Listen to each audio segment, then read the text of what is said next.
What's up? Greg Larnerd here for Chatted Up Sports. This is a special edition, first of many that we're going to be doing here from now on.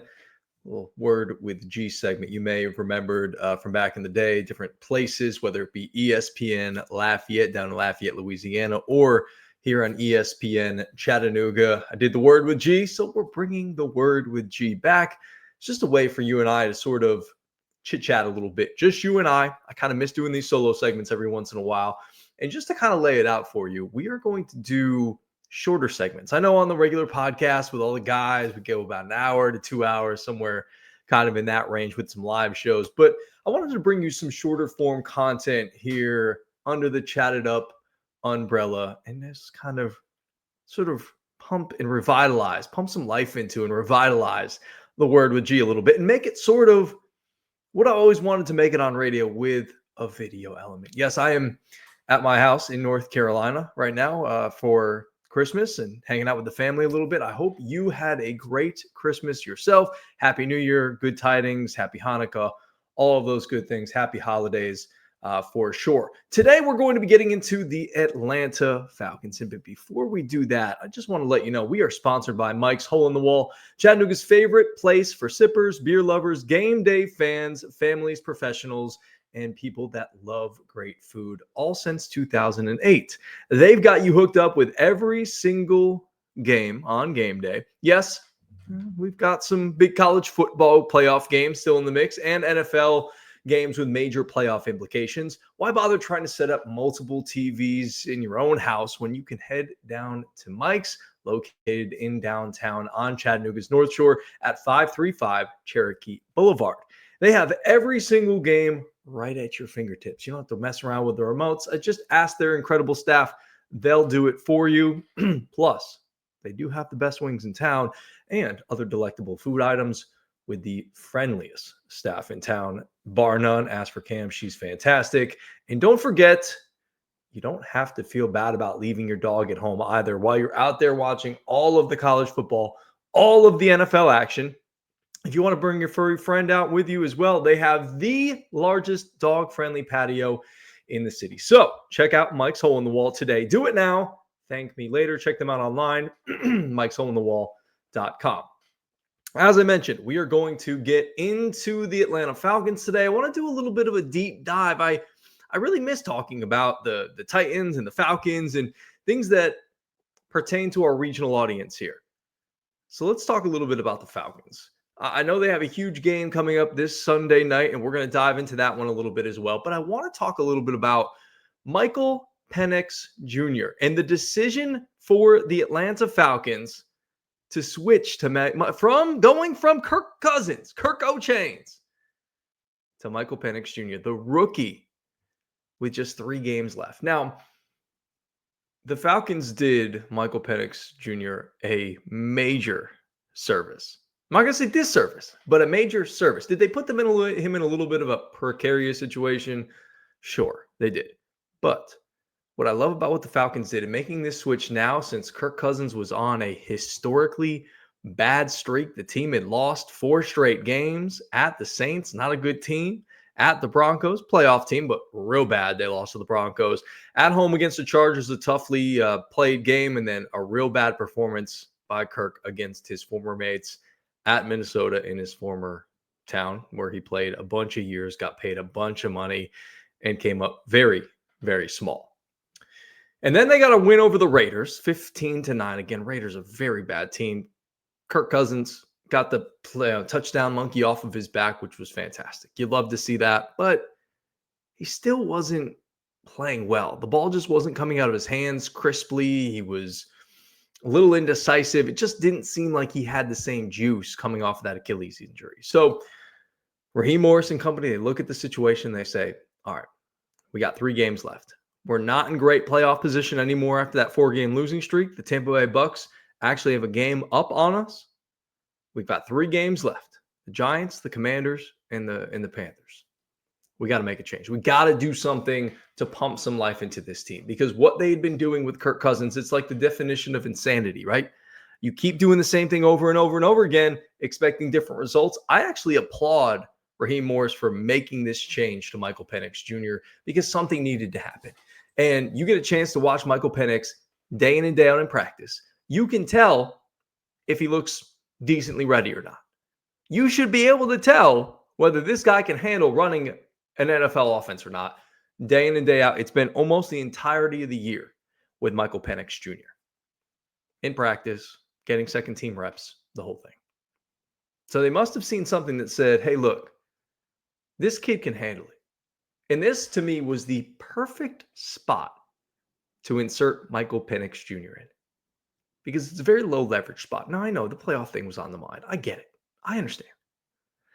But low leverage from the standpoint that he was going up against the New York Football Giants, who might be one of the most hapless, lifeless, sad sack NFL teams that there is right now. They can't figure out the quarterback situation. You dump Daniel Jones. You break up with him after you paid him all that money and decide to go that way instead of Saquon Barkley. Hey, that's your prerogative. Malik Neighbors is the only thing exciting. And for fantasy purposes, a little bit of Tyrone Tracy here and again. But everything else about that Giants team sucks. So you're at home. You're at the friendly confines, Mercedes-Benz, and you allow Michael Penix to go out there and get his feet wet, get his confidence high against a cupcake opponent. Just an absolutely brilliant move by Raheem Morris and company. Because now you got a chance to go up against the Commanders. Again, we're going to get into that a little bit more here in a few minutes. But you got a chance to go up against the Commanders. You've now jumped a game ahead of. I guess it's a half game ahead of the Tampa Bay Buccaneers because you're tied with them, but you won the season series. You swept Tampa Bay. So if you finish with the same record, you're going to the playoffs. They're going home. Only one team's coming out of the NFC South. It's not a great division. And this is a division, frankly, that the Atlanta Falcons should have run away with. There is absolutely no reason they should be fighting and scratching and clawing for their lives right now in the NFC South. With as many injuries as the Panthers have dealt with, as many injuries as the Saints and the Bucs have dealt with. Now, look, the Panthers are down there. The Saints had a good start, but then they've just run into a rash of injuries. And then you look at the Tampa Bay Bucs, and they've had injuries along their offensive line. They've had injuries within their receiving core. At one point, there was no Mike Evans and there was no Chris Godwin. Bucky Irvin, Rashad White have been kind of battling out, duking it out. They've been kind of keeping things afloat for Tampa Bay, along with Baker Mayfield, who, look, I'm impressed by Baker. Despite the lack of weapons, he's still finding a way to put up good numbers and having a good time out there in the pirate ship in Tampa Bay. So good on him. But you look at Michael Penix's performance, and I want to hear from you. Let us know in the comments what you think of Michael Penix's performance. Again, cupcake performance. Everything I'm going to say to you right now is with a grain of salt. Take it with a grain of salt because, again, it was against the New York Football Giants. One of the worst, hapless teams. I don't have to go into the whole diatribe again, but let's focus on the positives. Despite the opponent, Michael Penix Jr. looked pretty poised in that game, didn't he? He didn't rush himself. He looked very calm in the pocket, confident. Not quite like a Michael Vick, but it was nice to see that the left-handed quarterback with a single-digit number. It's good to see there for Atlanta, under center in the shotgun, all that. He beat the blitz constantly, even when he didn't beat the blitz. And he had to make a play, just throwing the ball away was smart. He didn't force anything. The one interception he had was Kyle Pitts can't hold on to the football. Bumbling, stumbling, fumbling, tipped it up to the Giant defender and said, oh, thank you very much. This is the only way we're going to get anything done here is if you help us, Kyle Pitts. Tipped it right up to him. Again, inadvertent tip. But he was just trying to make a play on the football, just couldn't secure it. It was just a bad play from Kyle Pitts on another terrible season from Kyle Pitts. Just keep waiting for him to get better, and it just doesn't seem like that's going to happen. It's very, very disappointing that Kyle Pitts has not lived up to expectations. Very disappointing. But back to Michael Penix Jr. We're not talking about the disappointment. We're trying to keep it positive, right, G? We're trying to keep it positive. That's right. We want to keep it positive with Michael Penix Jr. Despite Kyle Pitts, despite the Giants, all that, his ability to just throw away the football when he realized, hey, I'm getting pressured here. I don't have anything. I'm just going to get rid of the football, avoid taking a big loss, put us behind the sticks even further. It's just a great job by Michael Penix Jr. He was able to hit dudes in stride, even in the face of the blitz. And one thing that I noticed about watching him in this performance is that it seemed like his feet were very calm. He had calm feet. He didn't have happy feet. He wasn't dancing all over the pocket. He climbed when he needed to climb. He shifted when he needed to shift. Michael Penix Jr. is not a big-time running quarterback. He's not Jaden Daniels, who we're going to see and who we're going to face in this weekend's matchup. He's not. That's not his game. He's got an accurate arm, not the strongest arm in the world, but strong enough. He's a big, strong guy. He seems like he's gotten stronger since coming into the NFL. But his feet were calm, and I loved that. I loved to see that. He moved quickly through his progressions. He didn't linger. He didn't get stuck on one guy. He was able to hit Darnell Mooney a couple of times in stride, Drake London over the middle of the field. He worked the middle of the field really well, and that was great. And sometimes didn't even step into his throws, just sort of made him flat-footed, but had enough arm with that left-handed sling to go out there and make plays. So I was impressed by Michael Penix Jr. Again, despite it being the Giants, it was a good showing. It was what you needed to see in this type of matchup to give you some confidence and to give him some confidence going into these last two games. Again, this one's going to be a little tougher. We'll talk about it. But he was money on third down, 8 of 14. That's pretty damn good on third downs. And after the game, Raheem Morris talked a little bit about him and said, and I quote, "He went out and played almost flawless football and kept everything clean for us. The kid was ready. We had a lot of time to develop him. The kid did a great job for himself. The kid did a great job himself at developing and getting ready for the moment when where it wasn't too big, and I was really proud and pleased with the effort," end quote. We all were. I was excited about Michael Penix Jr. And again, it's got to be nice for these pass catchers for him to do some big things. And another guy that's going to help him out a lot over these next couple of games, hopefully getting into the playoffs and beyond moving forward, is a guy like Bijan Robinson. Bijan, I'll tell you what, man, this dude is so fun to watch. In addition to becoming the first Falcon to reach over 10 rushing touchdowns in a single season since 2010, he also became the fastest player in 32 games to reach 3,000 career scrimmage yards since William Andrews. He did it in 31 games back in 1980. You got to go all the way back in the Wayback Machine to 1980. And do not forget about the fact he's the first member of the Falcons since Warwick Dunn back in 2005 to record 100 scrimmage yards on 11 occasions in a season. Raheem Morris talked a little bit about him earlier this week and said, and I quote, "Bijan has been outstanding all year. The things he's able to do, he's special."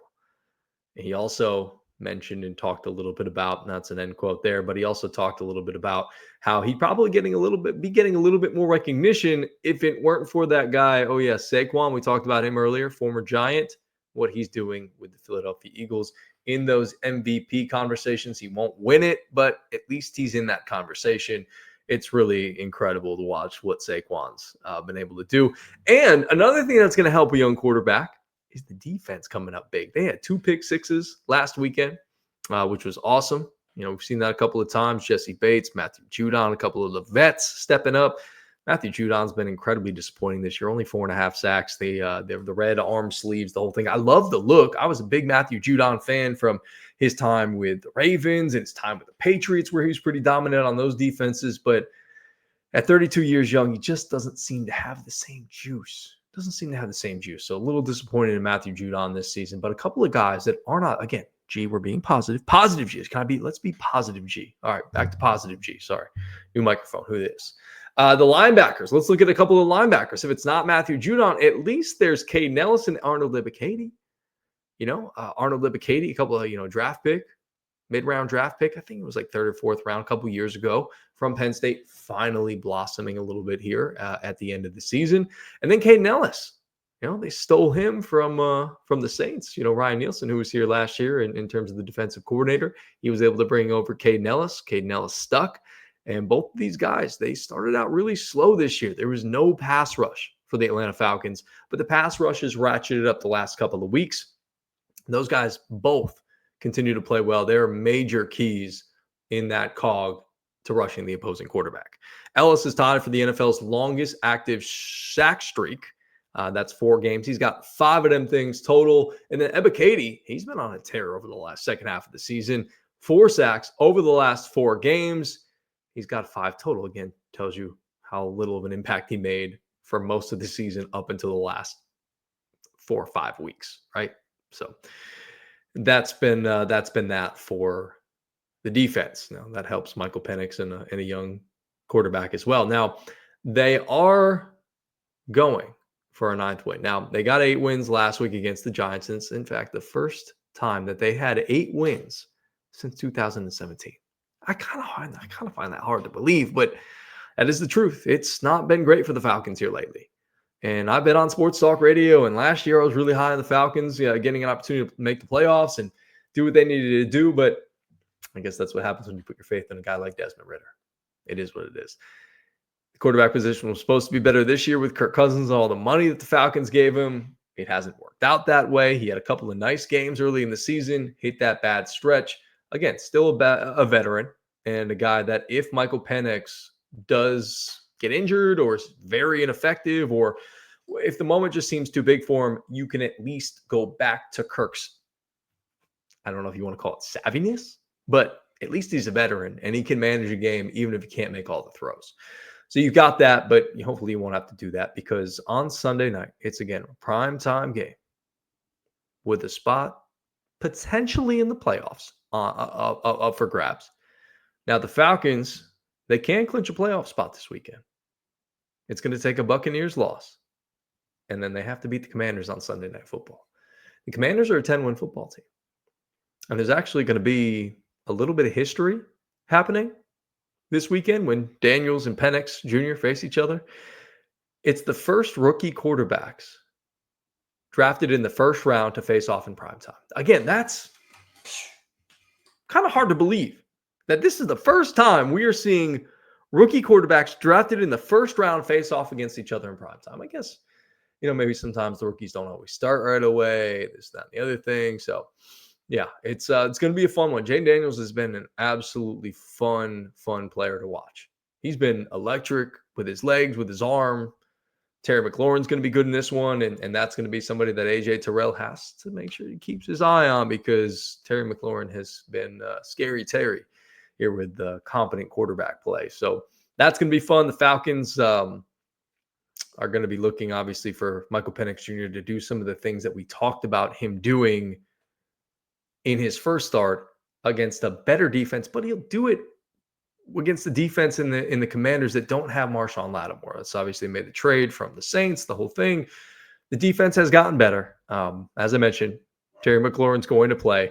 And Dan Quinn is going to face his old team, the Atlanta Falcons, for the first time as a head coach since being fired by the Falcons in 2019. The Falcons have a 54% chance of making the postseason. Right now, obviously, those odds would go up with a win over Washington to 85%. Can they clinch the division? We'll find out this weekend. But all in all, it's been kind of a disappointing season for the Falcons. They started off real hot. Kirk was playing well, and then they hit that skid, and they're hoping to finish the season strong here. Again, if they win out, they control their own destiny, which is great as a Falcons fan. I know this game's going to be tough. It's going to be in the nation's capital. It's going to be in Washington, D.C., Sunday Night Football. And then you get the Panthers at home to finish things off. The Panthers have been kind of spunky here lately. You hope they kind of bring some of that spunk against the Tampa Bay Bucks this weekend. If they can get a win and then the Falcons can get a win, that clinches yourself a playoff spot. That would be a great kind of topper on this season. I don't anticipate the Falcons making any kind of noise if they do make the postseason with the season that they had, with the guys that they have right here currently, and the quarterback situation. If they do make the playoffs with Michael Penix, kind of a year ahead of schedule, and then you look to build there moving forward. Hopefully Drake London can play in this game. He's been a little bit banged up, but if you're able to go out there and clinch a playoff spot this weekend, that would be fantastic. You can probably play a little bit stress-free in that last weekend against the Panthers. That would be great. But again, just handle your business and you're in the postseason. That's it. That's all you have to do. Just handle your business. If you're able to handle your business, you get a chance to go to the postseason. Once you punch your ticket, anything can happen. Follow us all over social media at Chatted Up Sports. You get all of our great content there. Again, I'm going to be jumping in here, doing a little Word with G specials every once in a while. Keep it about 10 to 15, 20 minutes or so.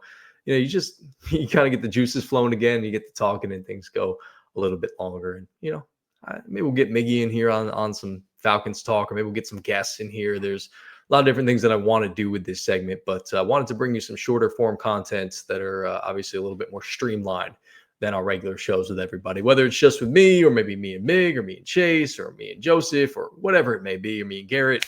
So we're going to have some fun. We're going to do some cool things here with our little Word with G segment under the Chatted Up umbrella. Again, we're sponsored by Mike's Hole in the Wall. Go check them out downtown Chattanooga on the North Shore as well. Great spot to watch all of the games, including all the Falcons games, and this coming Sunday, big one against the Commanders. Thanks for tuning in. Again, follow us all over social media at Chatted Up Sports, or wherever you get your podcasts as well, at Chatted Up Sports. Have a great rest of your weekend. Happy holidays, happy New Year's, and we'll see you back here at some point, whether it's one of these or whether it's on the main show. Peace and love.